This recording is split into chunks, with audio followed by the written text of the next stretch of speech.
ಎಲ್ಲರಿಗೂ ನಮಸ್ಕಾರ. ನನ್ನ ಹೆಸರು ಮಂಜುನಾಥ್ ಮದಿಹಳ್ಳಿ. ಪ್ರಿಯ ವೀಕ್ಷಕರೇ, ಬೃಹತ್ ಬೆಂಗಳೂರು ಮಹಾನಗರ ಪಾಲಿಕೆ, ಈ ಒಂದು ಬೃಹತ್ ಬೆಂಗಳೂರು ಮಹಾನಗರ ಪಾಲಿಕೆ ಹೋಗಿ ಬೃಹತ್ ಭ್ರಷ್ಟಾಚಾರ ಮಹಾನಗರ ಪಾಲಿಕೆ ಆಗಿದೆ ಅಂತ ಹೇಳಿದರೂ ತಪ್ಪಾಗಲಿಕ್ಕಿಲ್ಲ.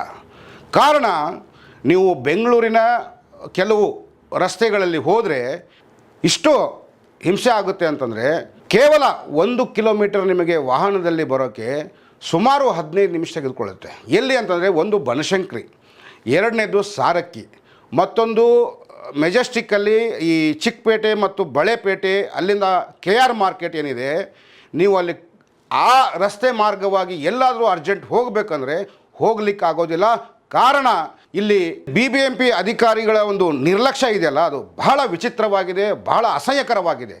ಜೊತೆಗೆ ಈ ಟ್ರಾಫಿಕ್ ಪೊಲೀಸರು, ನೀವು ಬನಶಂಕರಿಯಿಂದ ಸಾರಕ್ಕಿ ಅಲ್ಲಿವರೆಗೂ ಬನ್ನಿ, ಫುಟ್ಪಾತ್ ಮೇಲೆ ವ್ಯಾಪಾರ ಮಾಡ್ತಾರೆ, ತರಕಾರಿ ವ್ಯಾಪಾರ.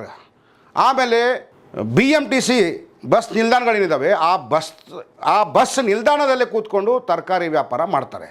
ಅಲ್ಲಿ ಆ ಫುಟ್ಪಾತ್ ಮೇಲೆ ಇವರು ತರಕಾರಿ ವ್ಯಾಪಾರ ಏನು ಮಾಡ್ತಾರೆ, ಆ ಫುಟ್ಪಾತ್ ಕೆಳಗಡೆ ಎಲ್ಲಂದರಲ್ಲಿ 2 ವೀಲರ್ಗಳು, ದ್ವಿಚಕ್ರ ವಾಹನಗಳು ಮತ್ತು ಆಟೋಗಳು ಸಾಲಾಗಿ ನಿಂತಿರ್ತವೆ. ಆ BMTC ಬಸ್ ನಿಂತ್ಕೊಳ್ಳೋಕ್ಕೆ ಜಾಗ ಇಲ್ಲ.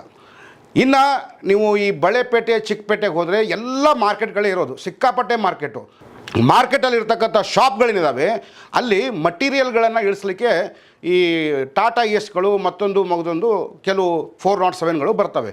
ಅವು ಎಷ್ಟು ಗಂಟೆಗೆ ಬರ್ತಾವೆ ಅಂತಂದರೆ, ಬೆಳಿಗ್ಗೆ ಒಂದು 8 ಗಂಟೆಗೆ ಶುರುವಾದರೆ 12-1 ಗಂಟೆವರೆಗೂ ಮಟೀರಿಯಲ್ನ ಅನ್ಲೋಡ್ ಮಾಡ್ಕೊಳ್ಳೋಕ್ಕೆ ಅಲ್ಲೇ ನಿಂತ್ಕೋತಾರೆ. ನಿಮಗೆ ಬೇರೆ ವಾಹನಗಳಿಗೆ ಹೋಗಲಿಕ್ಕೆ ಜಾಗವೇ ಇರೋದಿಲ್ಲ. ಒಂದು ಕಡೆ ಫುಟ್ಪಾತ್ ಮೇಲೆ ತರಕಾರಿ ವ್ಯಾಪಾರ, ಮತ್ತೊಂದು ಕಡೆ ರೋಡ್ ಮೇಲೆ ತಳ್ಳೋ ಗಾಡಿಯಲ್ಲಿ ತರಕಾರಿ ವ್ಯಾಪಾರ, ಅದರ ಮುಂದುಗಡೆ ಈ ಮಟೀರಿಯಲ್ ಇಳಿಸೋ ಗಾಡಿಗಳಿರಬಹುದು. ಈ ಮಧ್ಯದಲ್ಲಿರೋ ಸ್ವಲ್ಪ ರಸ್ತೆಯಲ್ಲಿ ಒಂದು ಕಡೆ ಹೋಗೋದು, ಒಂದು ಕಡೆ ಬರೋದಿದೆ. ಮಧ್ಯದಲ್ಲಿ ಒಂದು ದೊಡ್ಡದಾಗಿ ಒಂದು ಡಿವೈಡರ್ ಇದೆ. ಆ ಎರಡು ಜಾಗದಲ್ಲಿ ಬರಲಿಕ್ಕೆ ಹೋಗಲಿಕ್ಕೆ ಸಾಧ್ಯವೇ ಇಲ್ಲ. ಇಲ್ಲಿ ನಿಮಗೆ ಒಂದು ಸರಿ ಕಣ್ಣಾಯಿಸಿ ನೋಡಿದರೆ ಈ BBMP ಅಧಿಕಾರಿಗಳು ಎಷ್ಟು ನಿರ್ಲಕ್ಷ್ಯದಿಂದ ಕೆಲಸ ಮಾಡ್ತಾ ಇದ್ದಾರೆ ಅನ್ನೋದು ನೋಡಿದರೆ ನಮಗೆ ನಾಚಿಕೆ ಆಗುತ್ತೆ, ಅಸಹ್ಯ ಆಗುತ್ತೆ. ಇವರು ಹೊಟ್ಟೆಗೆ ಅನ್ನ ತಿಂತಾರಾ ಅಥವಾ ಮಣ್ಣು ತಿಂತಾರಾ ನನಗೆ ಗೊತ್ತಿಲ್ಲ. ಆದರೆ ಇವತ್ತು ಈ BBMP ಅಧಿಕಾರಿಗಳಿಂದ ಇಲ್ಲಿನ ಸಾರ್ವಜನಿಕರಿಗೆ ಸಿಕ್ಕಾಪಟ್ಟೆ ತೊಂದರೆ ಆಗ್ತಿದೆ. ಆಫೀಸಲ್ಲಿ ಕೂತ್ಕೊಂಡು ಕಂತೆ ದುಡ್ಡು ಇಡ್ಸೋದಲ್ಲ, ನೀವು ತಗೊಳ್ಳೋ ಸಂಬಳಕ್ಕೆ ಸರಿಯಾಗಿ, ನಿಯತ್ತಾಗಿ, ಪ್ರಾಮಾಣಿಕವಾಗಿ, ದಕ್ಷತೆಯಿಂದ ಕೆಲಸ ಮಾಡಬೇಕು. ಪೊಲೀಸ್ ವ್ಯಾನ್ಗಳು ಕೂಡ ಅಲ್ಲೇ ಓಡಾಡ್ತವೆ, ಜೀಪ್ಗಳು. ಆದರೆ ಯಾರನ್ನು ಸರಿಸೋ ಪ್ರಯತ್ನ ಮಾಡಲ್ಲ. ಆ ಪೊಲೀಸರು ವಿಸಲ್ ಹಾಕಿ ಗಾಡಿ ತೆಗೀರಿ ಅಂತ ಮೈಕಲ್ಲಿ ಹೇಳಿದರೆ ಯಾರೂ ತೆಗಿಯೋದು ಇಲ್ಲ. ಇಲ್ಲಿ ಮೇಜರ್ ಇಶ್ಯೂ ಏನಂತಂದರೆ, ತರಕಾರಿ ವ್ಯಾಪಾರ ಮಾಡುವಂಥ ಸ್ಥಳವೇ ಅಲ್ಲ ಅದು. ಆ ಒಂದು ಸ್ಥಳದಲ್ಲಿ ಇವರು ತರಕಾರಿ ವ್ಯಾಪಾರ ಮಾಡ್ತಾರೆ. ಏನು ಅವಶ್ಯಕತೆ ಇದೆ? ಹಾಗಾಗಿ BBMP ಅಧಿಕಾರಿಗಳಿಗೆ ಈ ಮೂಲಕ ನಾನು ಮನವಿಯನ್ನು ಮಾಡ್ಕೊಳ್ತೇನೆ, ದಯವಿಟ್ಟು ಆಫೀಸಲ್ಲಿ ಕೂತ್ಕೊಂಡು ಹರಟೆ ಹೊಡೆಯೋದನ್ನು ಬಿಟ್ಟು ಬೀದಿಗಿಳಿದು ಏನು ವ್ಯವಸ್ಥೆ ಆಗಿದೆ, ಏನು ಸಮಸ್ಯೆಗಳಿದ್ದಾವೆ, ಎಷ್ಟು ಜನರಿಗೆ ತೊಂದರೆ ಆಗ್ತಾ ಇದೆ ಅನ್ನೋದನ್ನು ಗಮನಿಸಿ ಸ್ವಲ್ಪ ನಿಮ್ಮ ಕರ್ತವ್ಯವನ್ನು ನಿಷ್ಠೆಯಿಂದ ಪಾಲಿಸಿ ಅಂತ ಈ ಮಾತನ್ನು ಹೇಳಕ್ಕೆ ಬಯಸ್ತೇನೆ. ಈಗ ನೋಡಿ, ನಾನು ಹೇಳ್ತಾ ಇದ್ದೀನಿ, ಒಂದು ಸಾರಕ್ಕಿ ಇರ್ಬೋದು, ಬನಶಂಕರಿ ಇರ್ಬೋದು, ಚಿಕ್ಕಪೇಟೆ ಇರ್ಬೋದು, ಬಳೆಪೇಟೆ ಇರ್ಬೋದು, ಈ ಒಂದು ಮಾರ್ಕೆಟ್ ಏರಿಯಾದಲ್ಲಿ ಇವೆಲ್ಲ ನಾನು ಹೇಳಿದೆ. ಇವಾಗ ಸಾರಕ್ಕಿ ಹತ್ರ ನೀವು ಹೋಗಿ ನೋಡಿ, ಅಲ್ಲಿ ಬಸ್ ಸ್ಟಾಪ್ಗಳಿದ್ದಾವೆ. ಆ ಬಸ್ಸಿಗೆ ಅಂತ ಏನು ವೇಟ್ ಮಾಡ್ತಾ ಇರ್ತಾರೆ, ಅವ್ರಿಗೆ ನಿಲ್ಲಕ್ಕೆ ಜಾಗ ಇಲ್ಲ. ಆ ಬಸ್ ಸ್ಟಾಪಲ್ಲಿ ಬರೀ ತರಕಾರಿ ಮಾರಾಟ ಆಗುತ್ತೆ. ಅವರು ರೋಡಲ್ಲಿ ನಿಂತ್ಕೋತಾರೆ. ಒಂದು ಕಡೆ ವಾಹನಗಳು, ಒಂದು ಕಡೆ ಈ ಬಸ್ಸಿಗೆ ಹೋಗುವಂಥ ಜನಗಳು. ಎಲ್ಲಿ ಜಾಗ ಇದೆ? ಹೇಗೆ ಹತ್ತಬೇಕು?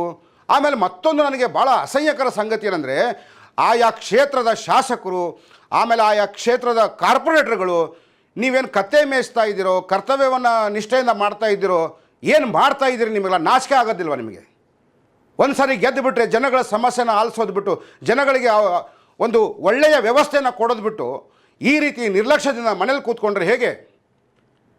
ನಾನು ಈ ಭಾಗದ ಈಗೇನು ಹೆಸರು ಹೇಳ್ತಾ ಇದ್ದೀನಿ, ಬನಶಂಕರಿ ಇರ್ಬೋದು, ಈ ಮಾರ್ಕೆಟ್ ಏರಿಯಾ ಇರ್ಬೋದು, ಈ ಏರಿಯಾಗೆ ಸಂಬಂಧಪಟ್ಟ ಶಾಸಕರಿರ್ಬೋದು ಅಥವಾ ಮಹಾನಗರ ಪಾಲಿಕೆಯ ಸದಸ್ಯರಿರ್ಬೋದು, ದಯವಿಟ್ಟು ಒಂದು ಸರಿ ಈ ಎಲ್ಲ ನಾನು ಹೇಳಿದ ಸ್ಥಳಕ್ಕೆ ಭೇಟಿ ಕೊಟ್ಟು ಗಮನಿಸಿ ನೋಡಿ. ಅಲ್ಲಿಯ ಪರಿಸ್ಥಿತಿಯನ್ನು ಗಮನಿಸಿ ಅಲ್ಲಿ ವ್ಯವಸ್ಥೆಯನ್ನು ಸರಿಯಾದ ರೀತಿಯಲ್ಲಿ ತಗೊಂಡು ಹೋಗಿ. ಆಮೇಲೆ ಈ ಒಂದು BBMP ಅಧಿಕಾರಿಗಳಿಗೂ ಒಂದು ಶಿಸ್ತಿನ ಕ್ರಮ ತಗೊಳ್ಳಿ.